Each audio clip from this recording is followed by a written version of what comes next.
भारत की प्रधानमंत्री नरेंद्र मोदी ना कोई विकसित भारत 2047 द इंडिया से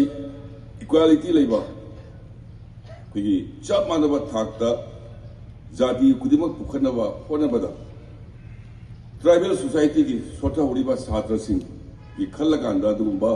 लिंकट की बनी लोइनना Birsa life in new Bharat स्वीक बिरसा है भारत की निखा तंबगी अदुगुंबा इहौदा कोई शेड्यूल ट्राइब की कम्युनिटी दगी चाउब थौदांग लौगिबा अदुगुंबा अदुगी ममिंगदा सेमगिबनी अदा नसाई ngangbiramba satra mana ani suba ngangibudo hai sai adom na haibada 4 months paisa phangi da yawi hai ado I feel very unfortunate adu phumam thopani ado aina department da hangba matam dadi tha khuding gi paisa loina pi hai adu Aadhaar ga bank account ga link tawda matam thengba oiramgani hai but then ai official sing da su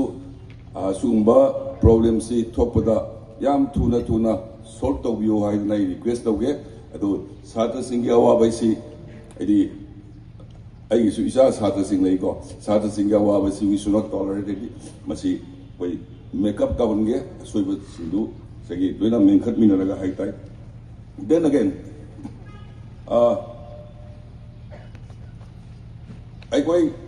we are component of 36 communities in Manipur. Very dang saukalaga Manipur saukala heavy arroy. Samna India ki achawa state mayam do saukalaga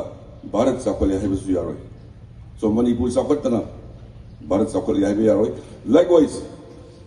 Ching Tam Dalai diba aikoi kudimba ki jagasu sakwan naba hona minasi masida kari sangye hebu we need a very peaceful atmosphere manam di shanti leitragadi sakwa pasi thengi shanti leitabana khwaidagi effect tawrisi kogi student community sini then nukti gi talaga chajaba lairba sin aduna boys of students si ai ngasi hahen janingi Madam, the peace is the only solution to restore, peace through dialogue. Then, Simas Wajaningi,